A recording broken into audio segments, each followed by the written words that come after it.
Yes. Have a good Oh, trip. thank you. Thank you very much. My invitation must have gotten lost in the mail. I'm sorry? My invitation must have gotten lost in the mail. Everyone was invited on the Poland-Israel trip. I missed it. Oh, I was sending out letters. Hello, Rachel. Hello, Ruti. Next year, tell me I'm the wrong sex. Actually, it's for men and women. Oh, was it? Okay. Yeah. Okay. Well, we welcome Rachel, soon to be back into the neighborhood. And I don't know if everybody knows, but the beautiful, beautiful arrangement in the shul with the pillars and the wood and the carpet and the redoing, if those who remember the old, right, it was Rachel who was instrumental in the design. So when you sit in this beautiful Beit Knesset, know that a lot of thanks goes to Rachel for that. So thank you very much. Okay, Parsha Korach, page 820. And, you know, very often in life, we can look back at something which was when it all started. How things really got bad, but there was a certain point where things turned, where it started. And so often we look back and feel, if only we could have redirected or taken that back, then all that snowballed afterwards, right, would have been prevented. And really, it's hard not to look at the sequence of the Parshiyot. And at the very end of Ba'alotcha, we find Miriam and Aaron speaking badly about Moshe. Not recognizing that he was on a different level. But we don't really see they spoke badly. Yes. Yeah. But they did. Right? And they chastised him, according to the Medrash, according to Rashi, brings the sages teaching that he had separated from his wife. He was a prophet. They were also prophets. They didn't separate from their spouses. But as God says to them, you don't realize Moshe is different. Moshe is different. So it started off with them speaking badly about Moshe. And then the next thing we have is Parshat Shlach, where the spies speak badly about the land of Israel and about the message and the promise from God to us about the land of Israel. And then that leads to them all, that generation, not making it to Israel. Right? You cry, it's not a good land. Okay, it won't be for you. Fair enough. That will be a self-fulfilling prophecy. You cry you don't want to go to the land. You won't go to the land. Your children will. And then finally we come to Parshat Korach, where it has blossomed now. Instead of speaking against Moshe's message, it's turning into a full-scale rebellion against Moshe and against Aaron. So let us begin. Page 820, Be'ivrit first. ויקח קורח בן יצהר, בן קהת, בן לוי, ודתן בן אבירם, בני אליאב, ואון בן פלד, בני ראובן. ויקומו לפני משה ואנשים מבני ישראל 50 ומאתיים נשיאי עדה, קריאי מועד אנשי שם. ויקהלו על משה ועל אהרון, ואמרו עליהם, רב לכם, ככל העדה כולכם קדושים, ובתוכם השם, ומבלות יתפסו על קהל השם. וישמע משה ויפול בפניו. Okay, let's take that in English. Rachel, you got that for us? I need my glasses. Okay. So, Someone else. next week I'll do it. Next week I'll Someone bring else. my glasses. I don't want to scare you away. Someone else in English, please. Korach, son of Izhar, son of Kohath, son of Levi, separated himself with Dathan and Abraham, sons of Eliab, and On, son of Peleth, the offspring of Reuben. They stood before Moses with 250 men from the children of Israel, leaders of the assembly, who summoned for meeting men of renown. They gathered together against Moses and against Aaron, and said to them, "It is too much for you. For the entire assembly, all of them, are holy, and Hashem is among them. Why do you exalt yourself over the congregation of Hashem?" Good. Thank you. So why have you, Moshe and Aaron, why have you made yourselves into these leaders? You've taken all the positions of authority for yourselves, you, your brother, right? Everyone. Kulam Kedoshim. The entire assembly is holy. Why do you exalt yourselves over the congregation of Hashem? So back to the first pasuk, there are different ways of viewing this. We know Korach is the son of Yitzhar, is the son of Kahat, is the son of Levi. Who was Levi the son of? Yaakov. But Yaakov's name is not mentioned over here. Korach was a malcontent. And he had a lot of lineage over here. First of all, he is Ben Yitzhar. He is the son of Yitzhar. Now, from the sons of Kahat, after Amram, who was Moshe and Aaron's father, Yitzhar was the next oldest. So I should be in line for some important positions.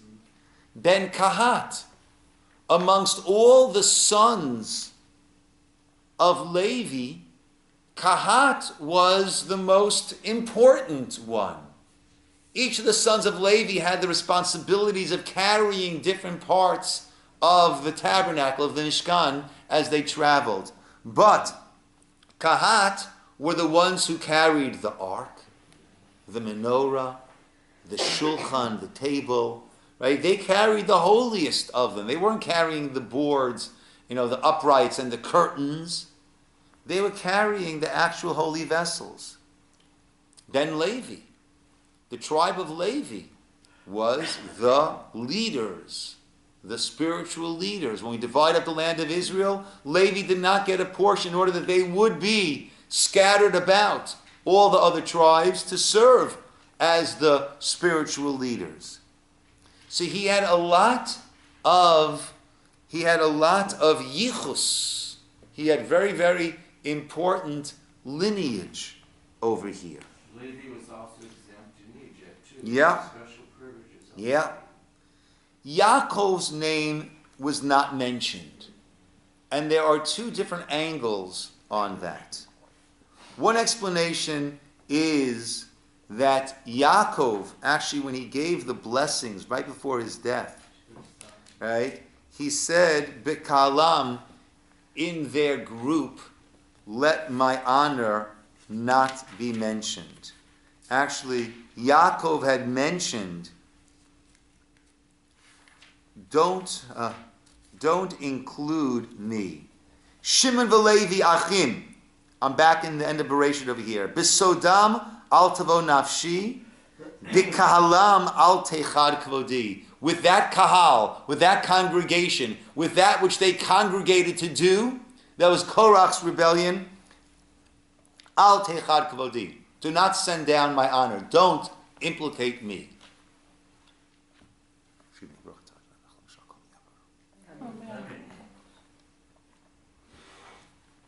According to that approach, Yaakov did not want his name to be mentioned.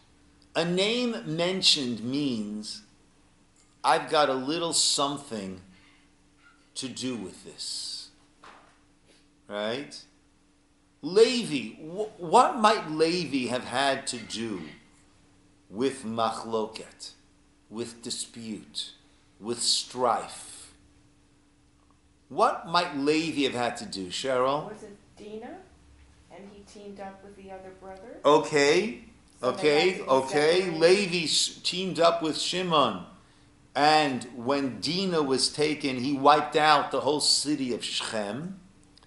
Okay. But something else also with Levi.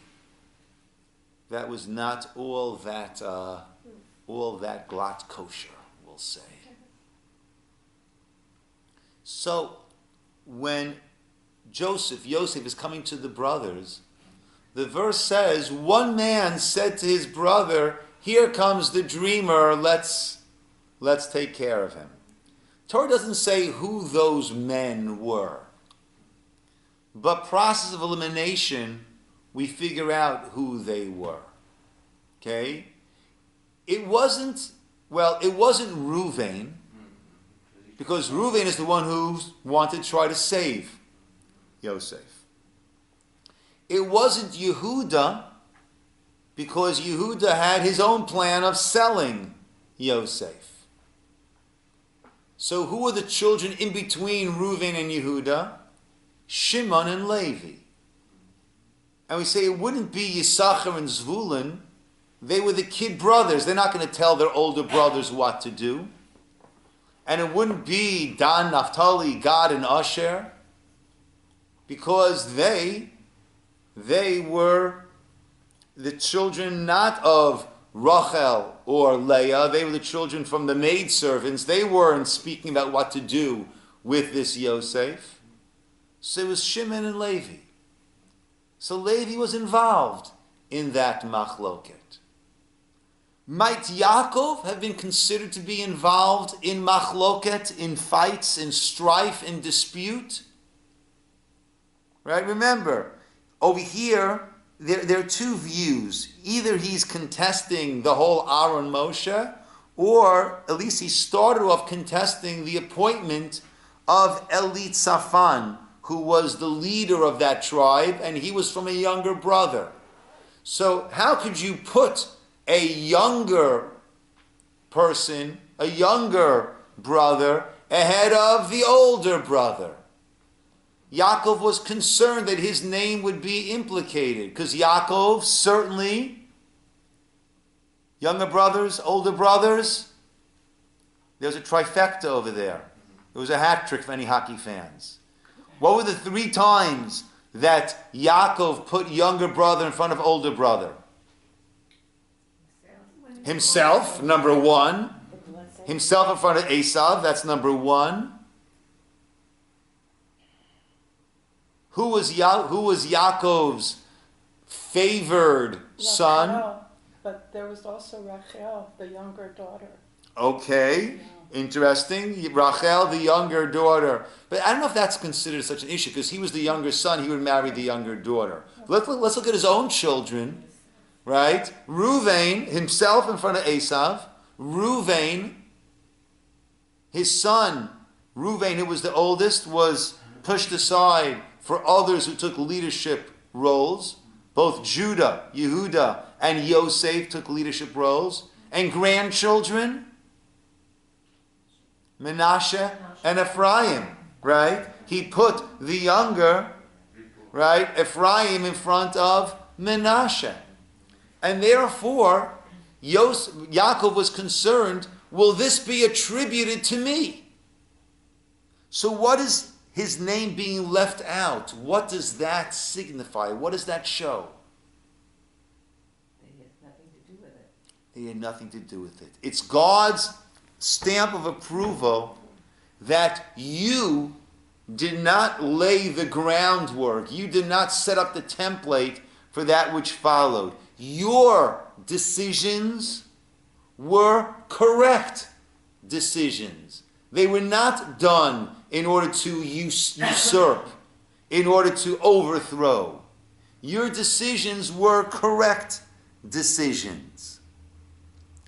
Another approach is that Korach didn't want to identify with Yaakov as a way of getting Reuven to sign up. The children of Reuven were upset with Yaakov. Our father was lowered. Our father was the oldest, and you lowered him down. So Korach did not want to associate with Yaakov in order to show the sons of Reuven, I sympathize with you guys. I'm with you guys. You also shouldn't have been lowered down. Why is Korach coming now at this point to come against Aaron and Moshe? Aaron and Moshe have been in the business for a while now. Aaron and Moshe have been the leaders for a while now. But what just happened in last week's Parsha? In last week's Parsha with the spies, all of a sudden, things are not going quite as well, quite as rosy. Sometimes I might have something in my heart against someone, but the person's in a strong position. Right? Now's not the time. But as soon as I see there's some weakness, as soon as I sense some vulnerability, that's when I go in. That's when I can pounce. That's when I can start to this and that about the person. That's when I can take that person down. Moshe was king.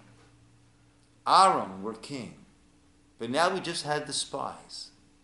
And now this whole generation is going to die in the desert. Their children will make it to Israel. They are not going to make it to Israel. Now all of a sudden, Moshe's popularity polls have taken a nosedive. Now is when Korach goes ahead and pounces. Right? And unfortunately, that's something that we do see. Right? Once the person is down, once the person is vulnerable, that's when they start to circle above and see what they can do. They stood before Moshe. And right, Moshe, 250 other leaders. And they said, Rav lachem, enough for you. The whole congregation are holy. Why do you lift yourselves up, Bikal Hashem? Now, the immediately previous part of the Torah was the mitzvah of tzitzit. Our tzitzit don't have the blue string, but the tzitzit used to have the blue string. So he asked, according to the Medrash, he asked Moshe, if you have a garment that's all blue, does it need tzitzit with the blue string? If you have a house all filled with sfarim, with books, do you need a mezuzah on the door? What was the point that he was making? Everyone is holy. Who are you to rise up as a leader? There shouldn't be any leaders. We should all be comrades. I remember when Ceausescu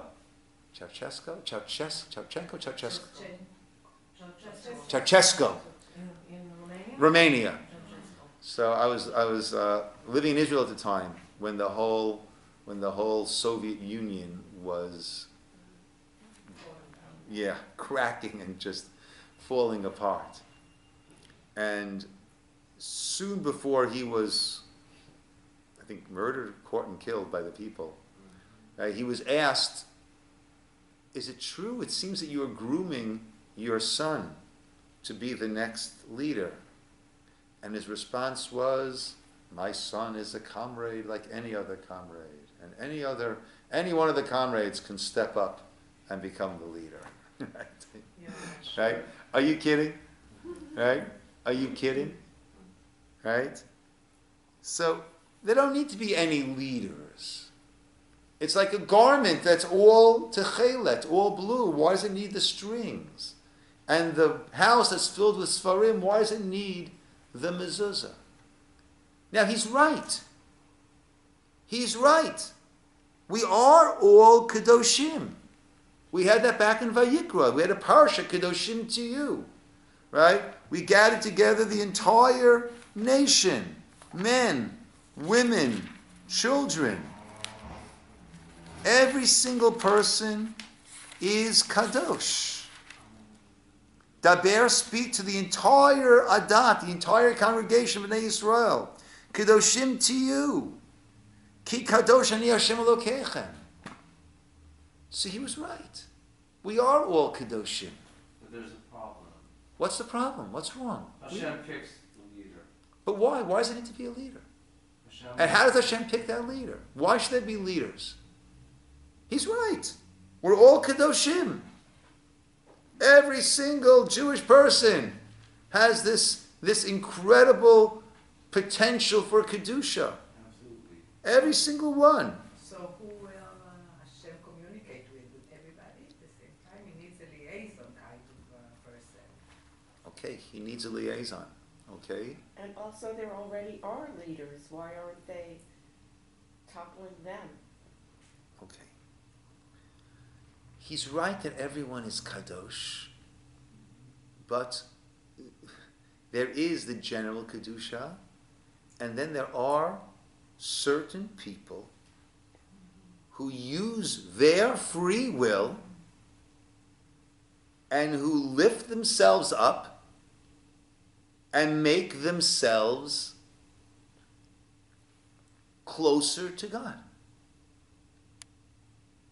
They become the liaisons. They become the ones that earn the respect. Right? And they're usually the ones who don't want that position. Right? They're the ones who don't want that position. Moshe was chosen. And we discussed before, God first appeared to him by the burning bush. Right? And Hashem saw that Moshe had turned to see. And Moshe spoke to him from the burning bush. We mentioned before.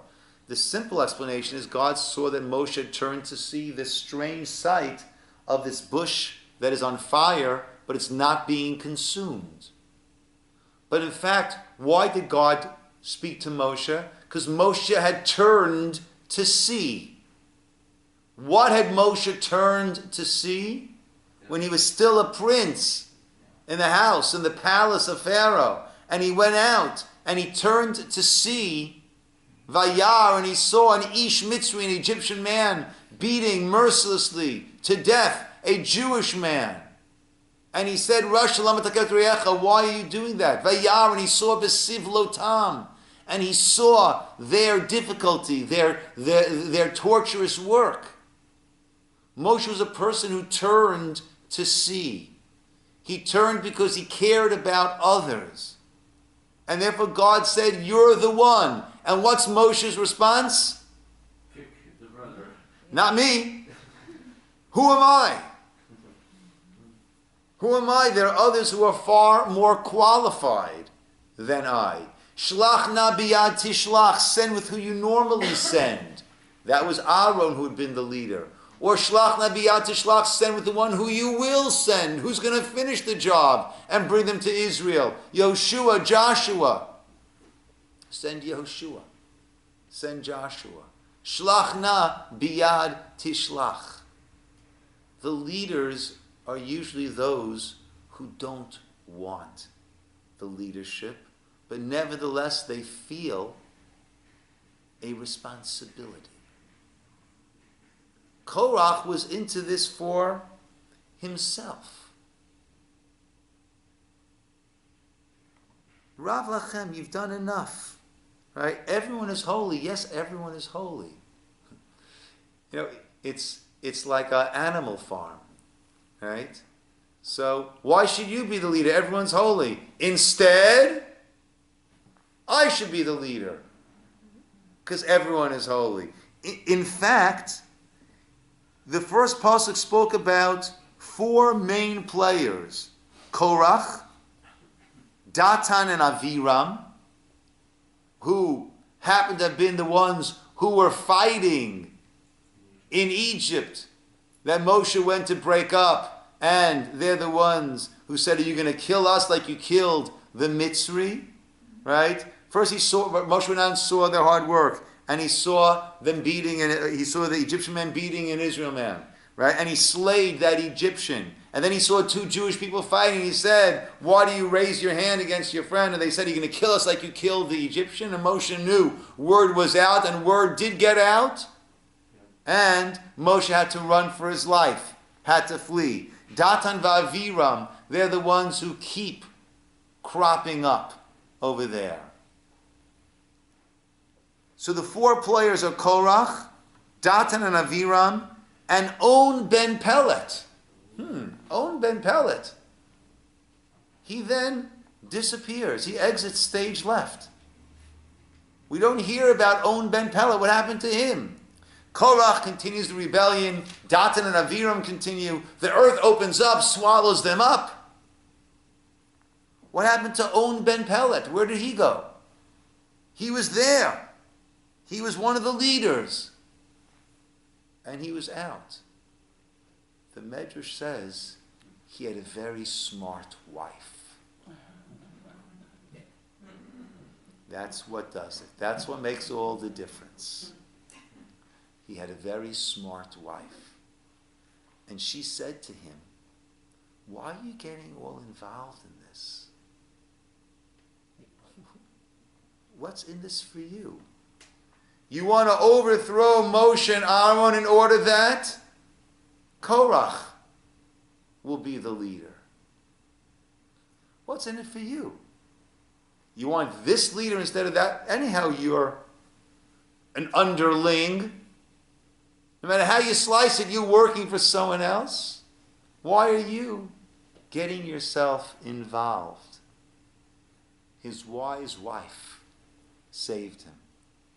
Actually, they say that when they came around to rouse him, she had herself dressed not fully modestly by the entrance of the tent, so they wouldn't come in and they wouldn't wake up her husband.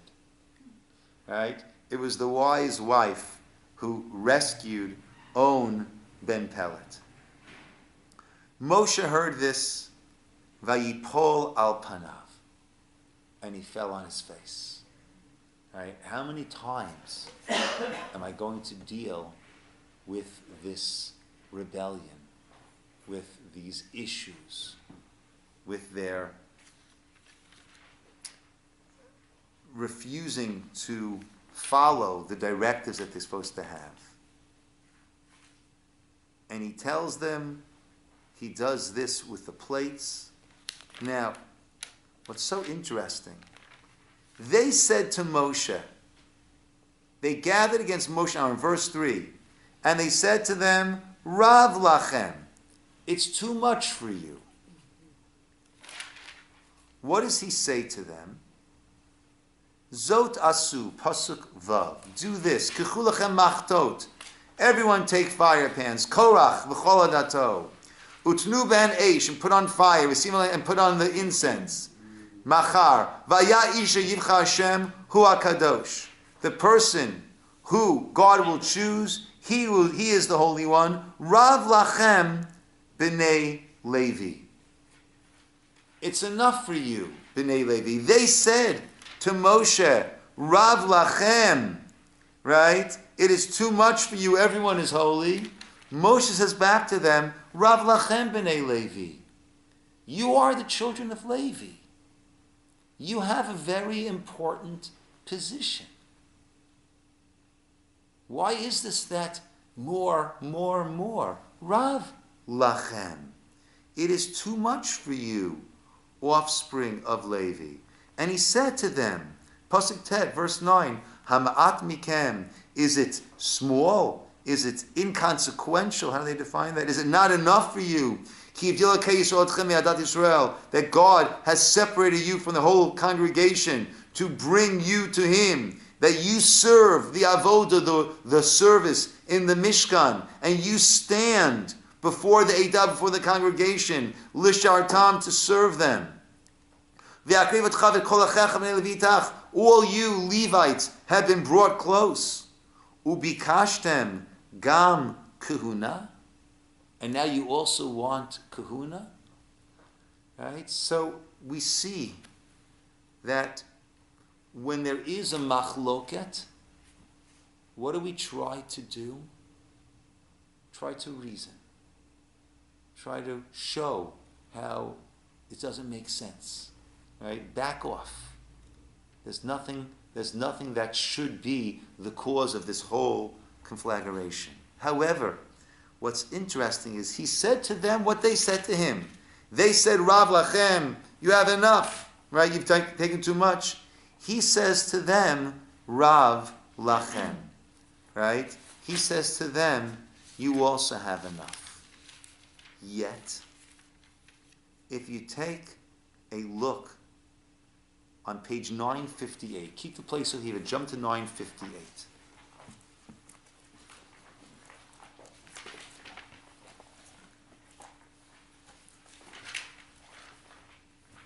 Parshat ve'etchanan, 959. Right? And Moshe says, I implored ve'etchanan, I begged Hashem, saying, right? Hashem Elokim, you have begun to show your servant your greatness, your strong hand, for our power is there in heaven, right? Everything goes according to your will, right? Moshe had already entered into the area of Sichon and Og, the area what's now the east bank of the Jordan, which became part of biblical Israel. Ebrana, let me please cross. Ve'eret Haris, let me see the land HaTova, that great land across the Jordan. HaTova Zev Alvanon. Right? Let me cross the Jordan, let me enter the land of Israel. And God said to me, Rav lach, it's enough for you. Al tosef daber elai o b'davar hazeh. Do not continue to speak to me. So our sages pick up, He said to them, Moshe said to the children, to Korach, Rav lachem, it's enough for you. Now he wants to go into Israel. God says to him, Rav lach, it's enough for you. But what's the comparison? Moshe wanted that higher degree of spirituality to enter into that promised land. Right? There are mitzvot that can only be done in Israel. It's a whole different level of existence. And Korach was filled with his jealousy. Why is Moshe seemingly being taken to task for saying Rav lachem? It's enough for you for Bnei Korach, by God telling him, now you want to go into Israel? I don't know. Rav lach, it's enough for you. What was wrong with Moshe saying to Korach and his crew, it's enough, that he then has a kind of thrown back at him? You want to go to Israel? Quote unquote, Rav lach, it's enough. It's God's decision, basically. Maybe he interfered with something that was higher up. Okay, that's an interesting thought, Leah. Right? The same way, I like that idea. The same way, Korach, that you were not accepting, I didn't appoint myself. I didn't on my own appoint Aaron. God has his plan. And we don't always like it.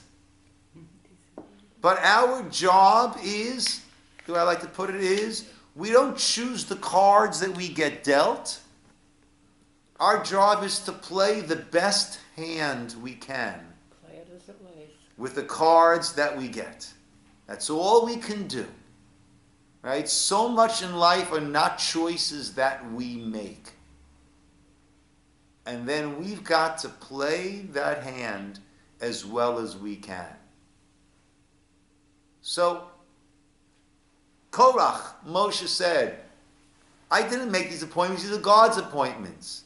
And you've got yourself quite a hand. You're part of the tribe of Levi that was separated, that was uplifted. So now Hashem says to Moshe, this is my plan. Ravlach.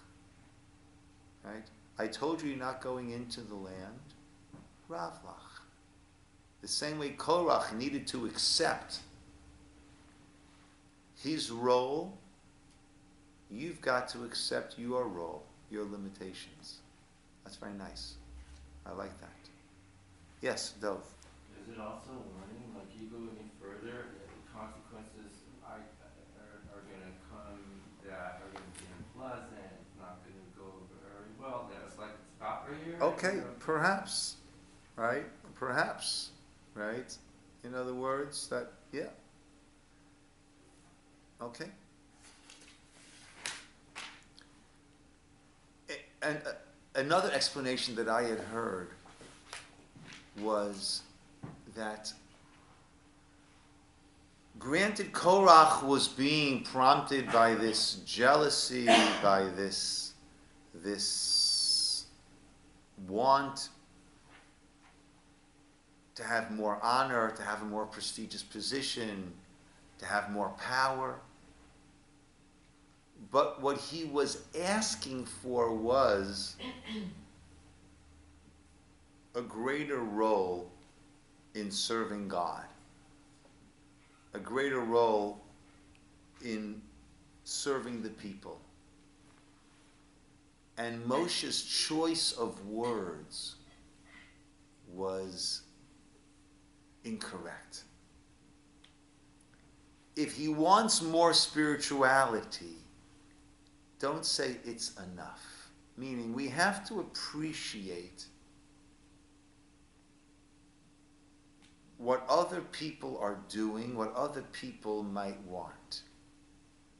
It might not be the right thing, but for Korach, this wasn't the right position.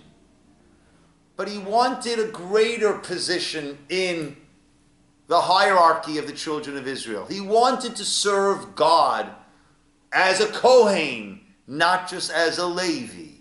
Now you're a Levi, you're not a Kohen, you can't do that. But to want that is something that should not be slammed down. Sometimes sensitively we need to let the person know that's not for you. But you can't slam down someone who wants to do more. Again, it might not be the right position, but you don't want to crush them. You need to be able to respect that. Moshe tried to placate them. And their response was Pasuk Yud Gimel, which is classic, 13. Hama'at ki ha'elitanu mi'eretz zavat chalav udvash lahamitenu bamidbar. Is it not enough that you brought us up from a land flowing with milk and honey to cause us to die in the wilderness? All of a sudden, Egypt is described as the promised land, the land flowing with milk and honey. Right? You know the expression, no good deed goes unpunished. Right? Meaning once I'm against you, there's absolutely nothing good that you ever have done and ever can or will do. right? Right? It becomes, right? There's nothing good that a person can do. Once they're in my sights, there's nothing good that a person can do. Now that I were watching the news last night, and we were watching Trump in North Korea, right? I don't know what were in those documents. We saw them signing the documents, him and come. I don't know. Has it gone out? What were those documents that they signed? I don't know. We went to sleep, right? but it was so interesting watching the news, and the news broadcasters clearly were not fans of Donald J. Trump, right? But what was so fascinating watching him was they couldn't find any positive angle whatsoever in the fact that he was sitting at a table, that this is a country that we've been on the brink of nuclear disaster forever, and he seems to be making some headway. And we just commented on this idea, right? If you don't like the guy, then no matter, and I'm not saying there aren't some reasons why one might not have the greatest affinity towards every person we have in government, right? And certainly the president has done certain things that are leave us a little bit uneasy. But to get to the point where you can't possibly see anything positive in what's being done, right? That's what we see over here. I'm sorry? So it goes back to what we talked about last week. Speak before seeing. We don't have this perception. Right. No matter what Right. The peh lifnei ha'ayin. Right? The mouth before the eye. That I've already decided how I feel, and therefore everything that's going to come is going to be filtered through the perception that I have, and there's no way that I could see anything positive. Is it enough? Isn't it enough that you brought us out of the land flowing with milk and honey? Right? And now what are we going to do? We're going to die in the midbar, which is true. They are going to die in the midbar. But is that Moshe's fault? Or is that the Meraglim, the spies, and they're all buying into that? Right? Af lo el eretz v'chal, you not bring us to the land, right? And you haven't given us anything, right? Vayichar leMoshe ma'od, and Moshe became very angered. Vayomer el Hashem, he said to Hashem, Al teifen el minchatam, verse 15. Do not turn to the English says their gift offering. But a mincha is also a prayer, right? Don't listen to their prayers. Don't listen to their prayers. Right? I have not taken anything from them. Right? This was the final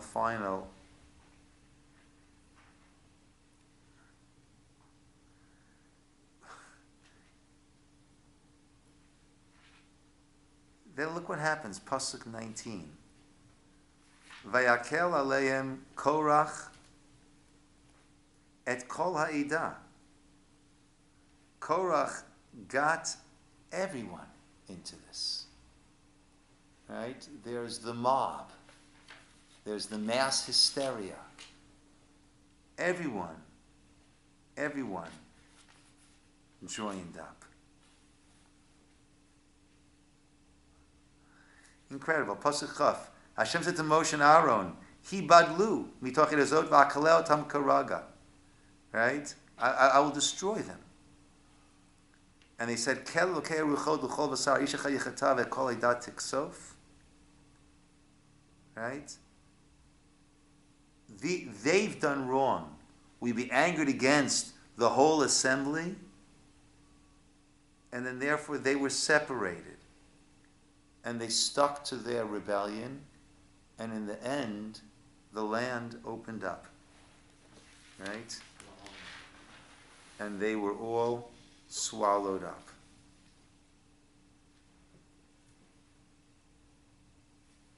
Moshe said, right, look at verse 28. Right? So this you know that Hashem sent me to perform all these acts. Lo mi libi.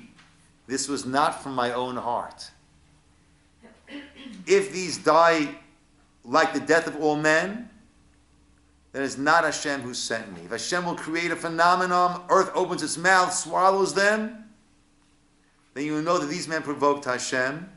That's exactly what happened. Right? But then, page 828, verse 6.